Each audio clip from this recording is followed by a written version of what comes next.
Assembly సమావేశాల ప్రారంభ నేపథ్యంలో పోలీసులు భారీ బందోబస్తు ఏర్పాటు చేయడం జరిగింది. 46వ జీవోని రద్దు చేయాలంటూ కోరుతూ నిరుద్యోగులు చెలో అసెంబ్లీకి పిలుపునివ్వడంతో మూడంచెల భద్రత కల్పించారు. అసెంబ్లీ పరిసర ప్రాంతాల్లో దాదాపు 500 మీటర్ల మేర నిషేధాజ్ఞలు విధించారు. ఎవరైనా నిబంధనలు ఉల్లంఘిస్తే కఠిన చర్యలు తీసుకుంటామని పోలీసులు హెచ్చరికలు జారీ చేశారు. అసెంబ్లీ నుండి మా క్రైమ్ బ్యూరో చీఫ్ కృష్ణ పూర్తి వివరాలు అందిస్తారు. కాసేపట్లో అసెంబ్లీ సమావేశాలు ప్రారంభం కానున్న నేపథ్యంలో అటు మంత్రులు కానీ ఎమ్మెల్యేలు కానీ ఒక్కొక్కరుగా అసెంబ్లీ ప్రాంతానికి పెద్ద ఎత్తున తరలిరావడం జరుగుతోంది. అయితే ఈ అసెంబ్లీలు దాదాపు ఈ 16వ తేదీ వరకు కొనసాగుతున్న నేపథ్యంలో పోలీసులు భారీ బందోబస్తు అనేది ఏర్పాటు చేశారు. ఏదైతే ఈ 46 జీవో వ్యవహారానికి సంబంధించి దాన్ని రద్దు చేయాలి, తెలంగాణ ప్రభుత్వం రద్దు చేయాలన్న నేపథ్యంలో ఏదైతే ఈ నిరుద్యోగులు అసెంబ్లీని ముట్టడిస్తామని పిలుపునిచ్చారు. ఇందులో భాగంగానే పోలీసులు మొత్తం అసెంబ్లీ పరిసర ప్రాంతాల్లో కూడా భారీ బందోబస్తు అనేది ఏర్పాటు చేయడం జరిగింది. మొత్తం మనం 3 అంచెల భద్రతని ఏర్పాటు చేశారు. ఎవరిని కూడా ఈ లోపలికి అనుమతించేది లేదు.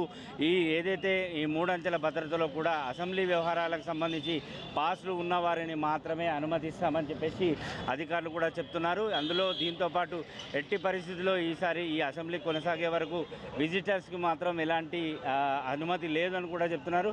ఈ అసెంబ్లీ పరిసర ప్రాంతంలో దాదాపు 500 మీటర్ల మేర నిషేధాజ్ఞలు విధించడం కూడా జరిగింది.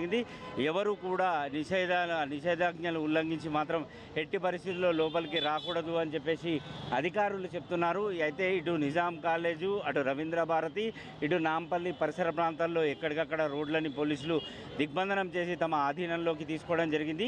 ఈ అసెంబ్లీకి వస్తున్న ప్రతి వాహనాన్ని క్షుణ్ణంగా తనిఖీ చేసి వారిని లోపలికి అనుమతిస్తున్నారు. అంతేకాకుండా అటు అసెంబ్లీలో పనిచేసే వాళ్ళైనా సరే, ఆ తర్వాత ప్రభుత్వ సంబంధించిన ఉద్యోగులు కానీ ఎమ్మెల్యే వ్యవహారాలకు సంబంధించి పాసులు ఉన్నవారు మాత్రమే లోపలికి అనుమతిస్తాం, మిగతా వ్యక్తులను మాత్రం ఎట్టి పరిస్థితుల్లో అనుమతించేది లేదు అని చెప్పేసి అధికారులు కూడా పోలీసులు స్పష్టం కూడా చేయడం జరిగింది. అయితే ఈ 46 జీవో వ్యవహారానికి సంబంధించి దాన్ని రద్దు చేయాలని గత కొంతకాలంగా ఏదైతే ఈ రద్దు చేయాలని నిరుద్యోగులు పెద్ద ఎత్తున ఆందోళన చేస్తున్నారు. దీనిపైన ముఖ్యమంత్రి స్పందించాలని కోరుతున్నారు.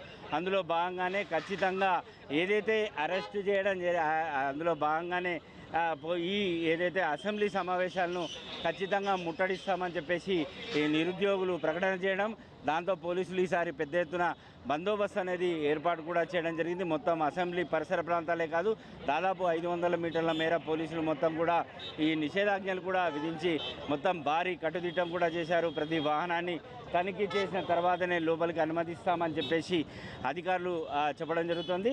మనం ఏదైతే కొంతమంది ఇటు బీఆర్ఎస్ పార్టీకి సంబంధించిన వారైతేనేమి, ఆ తర్వాత ఇతర పార్టీకి సంబంధించిన నేతలు కూడా ఎవరు కూడా ఇక్కడికి నేతలకు కార్యకర్తలకు ఎట్టి పరిస్థితుల్లో అనుమతి లేదు. కేవలం పాస్ ఉన్న అందులో ఎమ్మెల్యేలు కానీ మంత్రులు కానీ, ఆ తర్వాత అసెంబ్లీకి సంబంధించిన కార్యాలయానికి సంబంధించిన సిబ్బంది కానీ ఇతర వాళ్ళకు మాత్రమే లోపలికి అనుమతి ఉంది. నిబంధనలు ఉల్లంఘించిన వారి పట్ల చాలా కఠినంగా వివరిస్తామని పోలీసులు చెప్పడం జరుగుతుంది.